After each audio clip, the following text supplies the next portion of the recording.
Welcome to How We Work from Workhuman, a podcast about the trends, issues, relationships, and phenomena that shape our workplaces.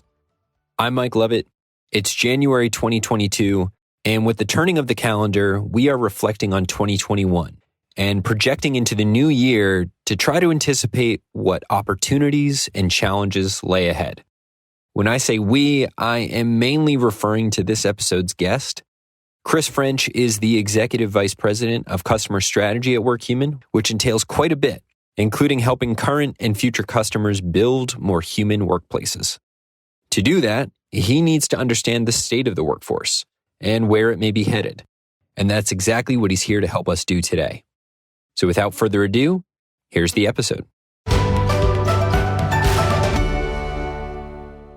All right, Chris French, welcome to the show. We are here to talk about 2022 HR predictions. But before we get to that, I want to look back. And so I'm wondering if you were able to take stock of 2021, how do you feel the human workplace fared? Do you feel it progressed, regressed, stayed the same? How do you view it looking back?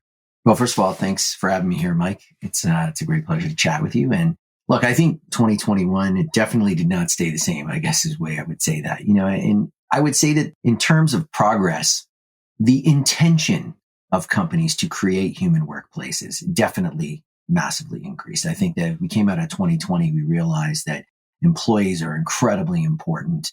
We can't get things done without them, and we need to focus on that. However, we spent a lot of the year going back and forth. Are we going to go back to the office or are we not? Okay, we're probably not going to go back to the office. Now we're going to have to work together in this hybrid environment, and we're going to have to worry about, do people need vaccination? There was a lot of things going on.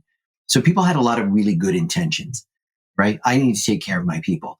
But I think it would be unfair to say that we made a lot of progress when we end the year and the key themes for people at work are the great resignation that 40% of the people are thinking about potentially leaving their work in the next 90 days. A whole bunch of them actually are. We have historic levels of isolation, loneliness, and mental health challenges in the workplace. We have great aspirations for diversity, equity, and inclusion, but we didn't make a ton of progress this year in terms of like measurable results. And so I just think that the aspiration was there. And that's a big advancement. I think that people, if you look everywhere, you can see that.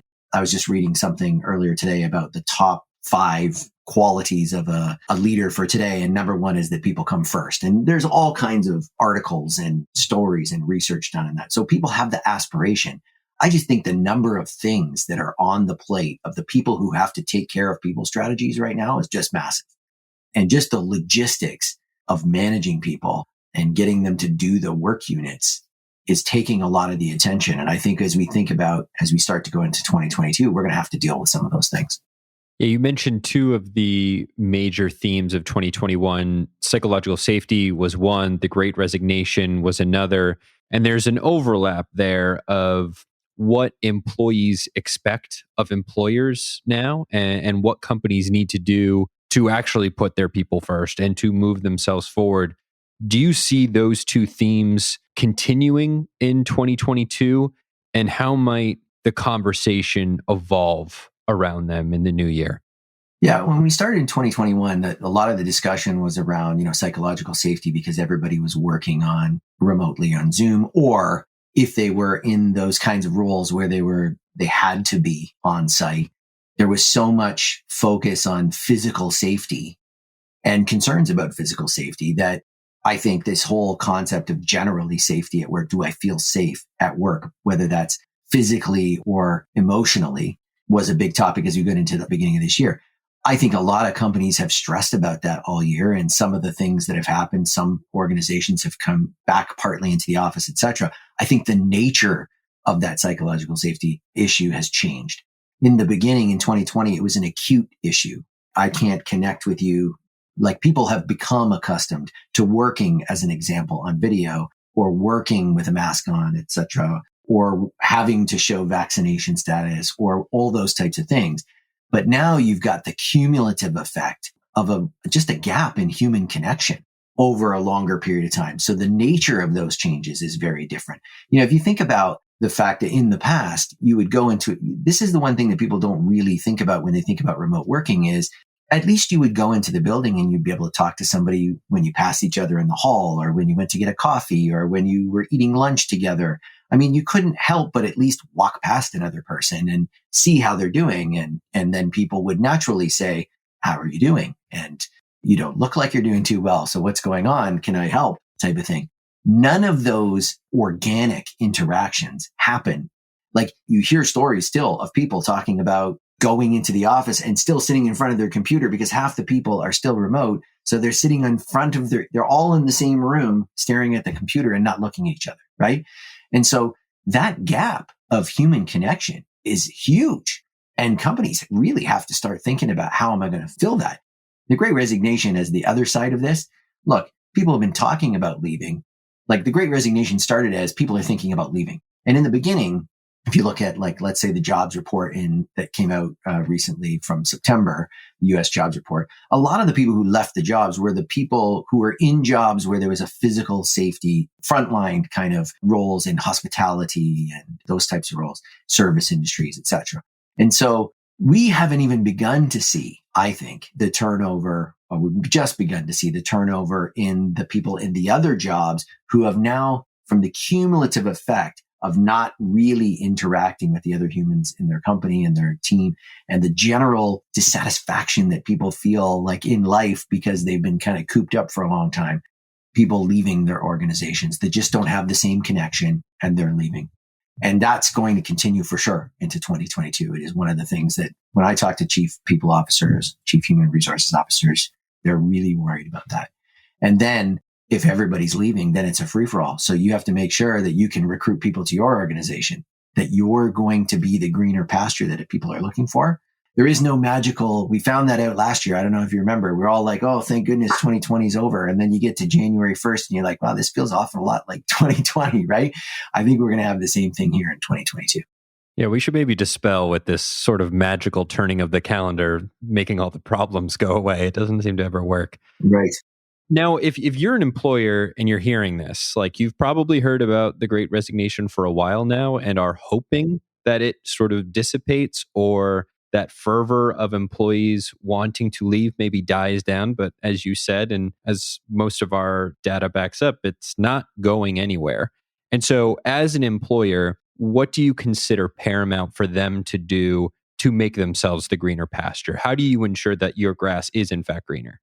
Well, think about what employees want. So what's happening right now is what you're seeing employers do is offer, let's say, financial incentives. So like things like salaries, et cetera, are skyrocketing. Eventually, you're not going to be able to compete that same way, right? Like eventually, unless you have all the money, you're not going to be able to compete on those things. Most companies are not going to be able to compete on these new and unique and interesting, I almost call them gimmicky perks. Like we have a company RV and you can drive around the country and for a week and work from there, right? That's great. That doesn't work at scale and doesn't work for a lot of for instance, the companies that we would work with that, have hundreds of thousands of employees. And therefore you're not going to have 80 of those things, right?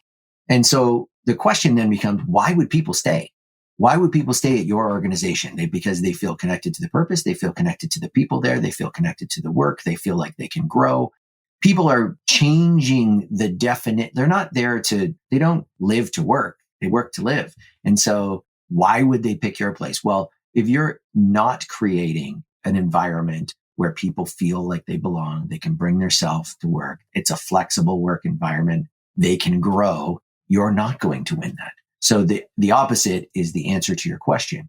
You have to find ways to create more of a connection between the employees and all of those pieces, like the other people, the company, et cetera. Not just, I'm going to negotiate with you as an individual and I'm going to give you a certain amount of money and you're going to give me the work.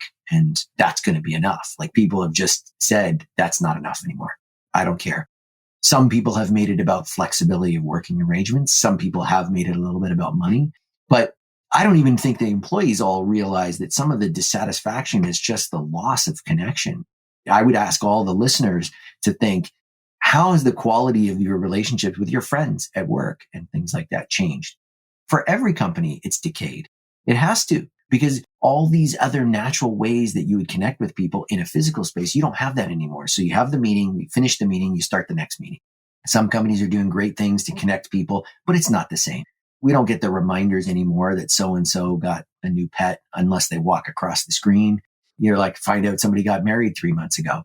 You get together one time for your mixing cocktails party or baking scones, things that we would done here, but there's no memory of those things. Like it happened, it was great in the moment. And then later you're just left thinking, man, I missed that stuff. And what am I going to do with all these scones? Right. So we have to find ways to reinforce that good things are happening, drive human connections in the workplace, or people are going to find another place where they get it. I want to go back to something you said about companies having an aspiration, but perhaps the action not following as closely. And one of those was around diversity, equity, and inclusion. 2020, killing of George Floyd brought race to the workplace in a way that maybe it hasn't ever. And 2021 then became this year of promised action. And I would argue, I think many people would argue, I think you yourself would argue, that did not happen to the level that it was promised. So where do companies that made that pledge, but maybe didn't follow through on it, or even just in general, how do companies improve? Where do we go from here of, we know what we want to do in theory, but putting it into practice? What needs to happen?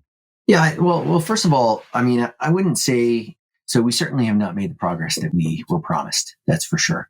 But I would say that at least from an awareness perspective, there's a lot more companies that are thinking about this and thinking of it as a key driver within their people strategy than there were before. But this has always been a bit of the challenge with this particular topic, is that you can say that you want to make an impact and you do some things, but is it really making a difference, right? If you do the surveys, do people in those populations that are meant to benefit from these initiatives, are they actually feeling any different, right? And that's what you're referring to when you say people feel like there really hasn't been that much change. So I'd say there's more companies that are trying, but the effectiveness is still sort of the same. And there's there's a million other things going on. And it's actually a lot harder to build connection and make people feel included in general right now. But I would say that I think that we made progress as well as in understanding the size of the problem in each organization. Like people have started to measure things and try to understand.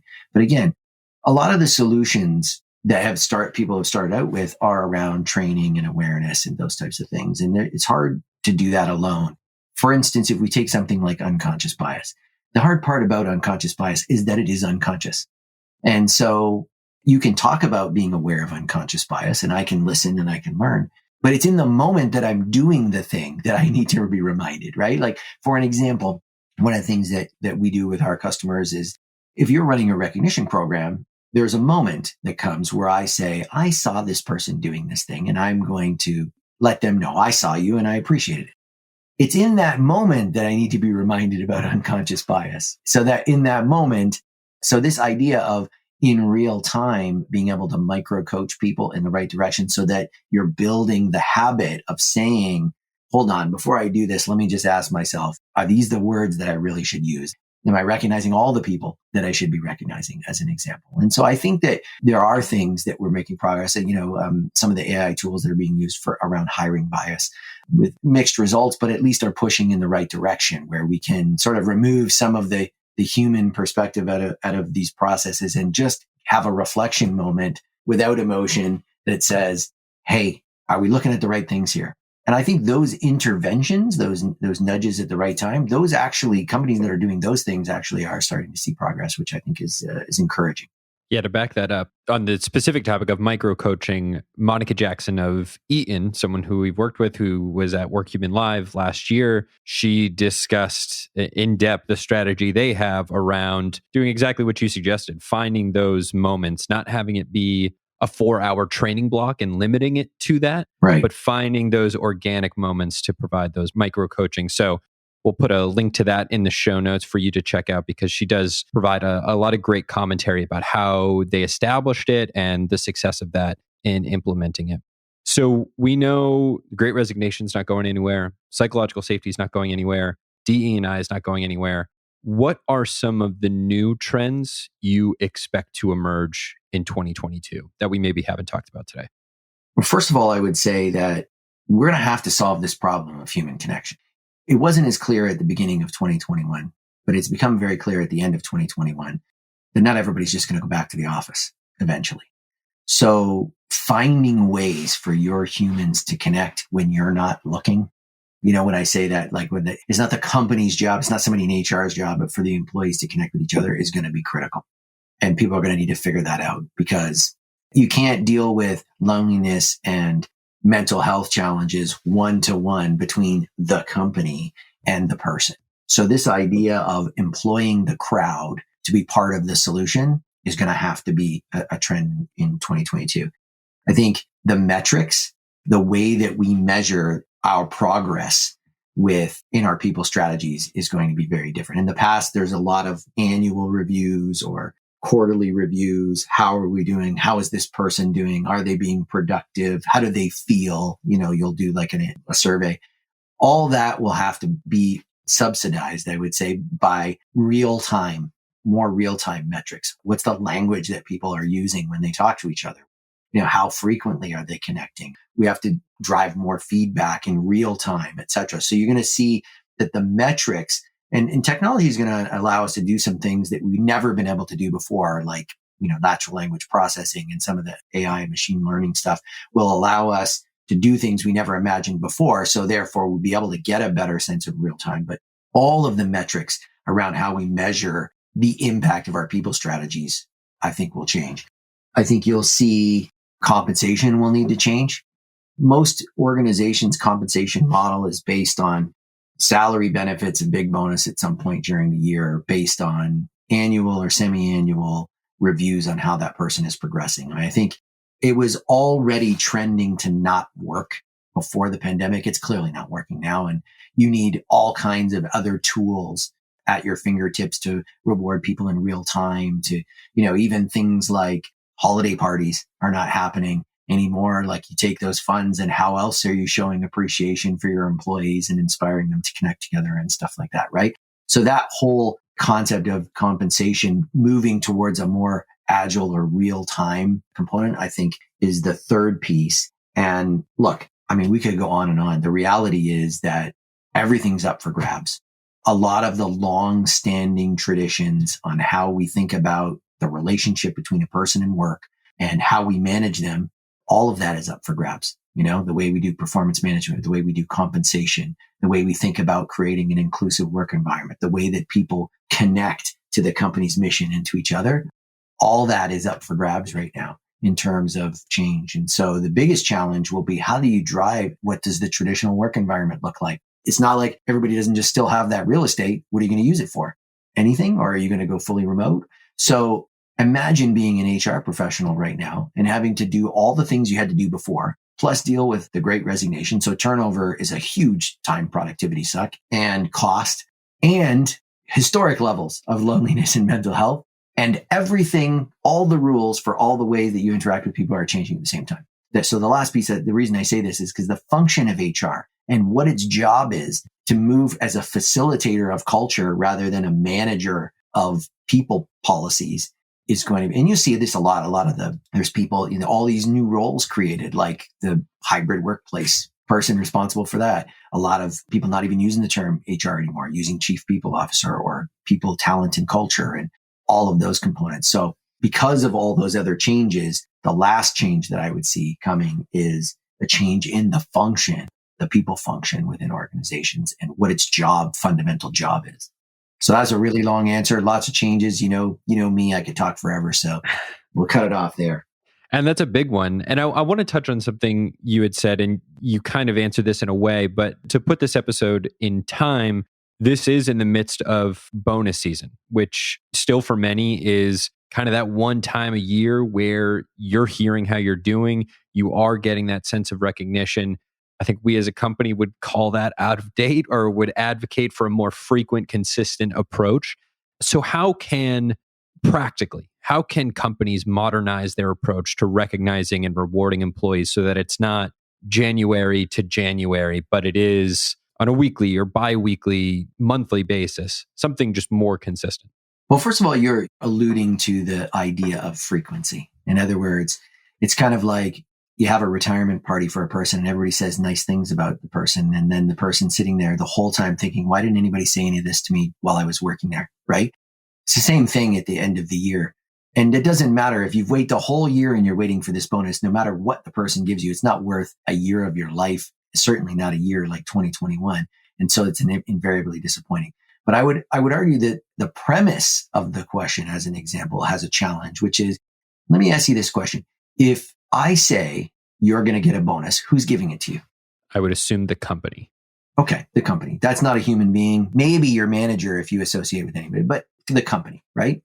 And that is when you talk about how can you modernize the process, the first thing is you have to stop thinking about it, that it's only from the company. There has to be a component that you give to the people to give to the people. And the reason for that is even a manager. So in most companies, managers are 12 to 14% of the population. They do not see 90% of what the people do. They are not there. They were never there when it was in the office, and certainly not there in this remote or hybrid kind of environment. If you're working on the floor, unless they're walking the floor behind you, they don't see it. So that was one of the biggest challenges with the bonus is this person who doesn't know what you do every day is arbitrarily the one who decides how much to give you. So let's start with first, you have to give a component to the people to give to the people. Now, the good part is that can be in much smaller amounts and it can be much more frequently because now you've got an army of like the rest of the 86 to 88% of the company who's actually looking for those good things.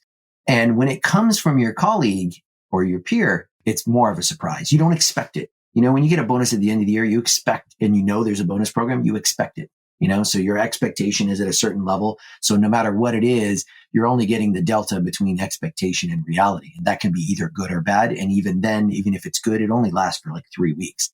So you have to build frequency.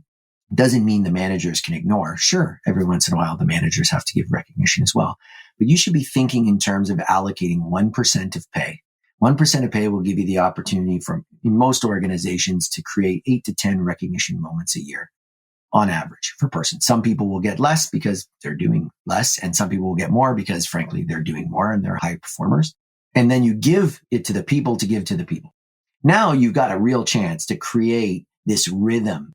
Not only that, but then each of your people actually themselves are getting the benefits of expressing the gratitude as well. And you get this virtuous circle where either you're looking for something good and feeling good about the fact that you've appreciated someone, or someone is seeing you and giving to you.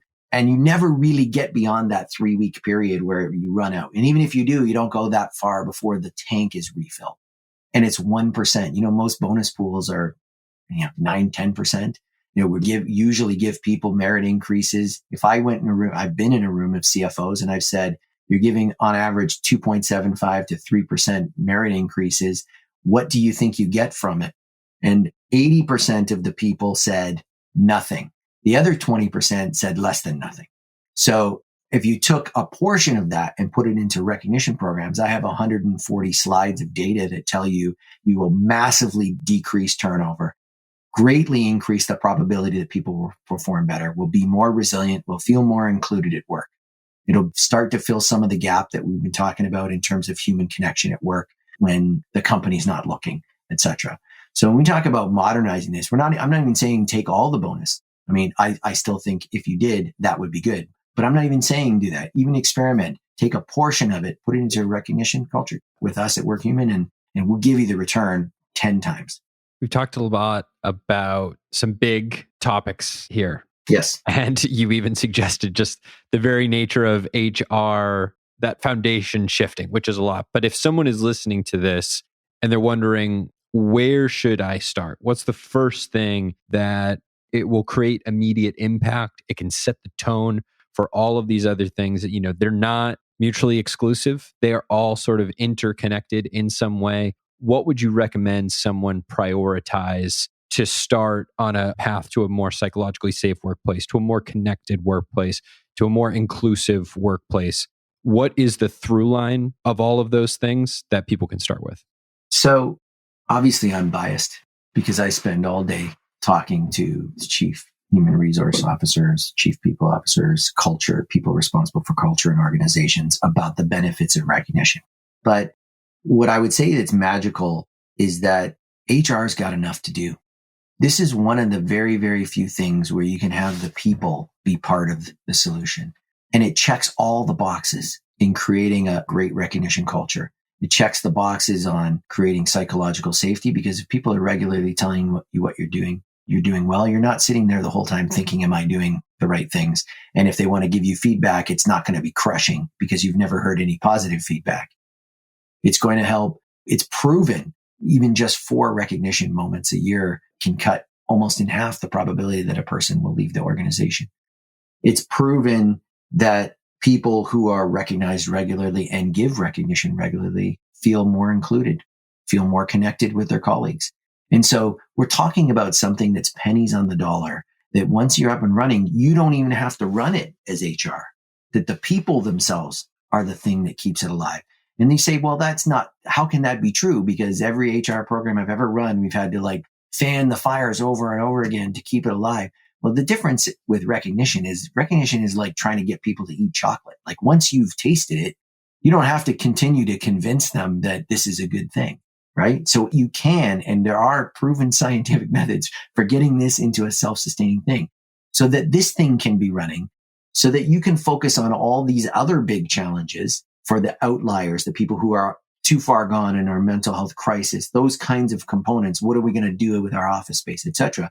This thing can be part of the solution and making all those other things easier while you're not literally working on it yourself.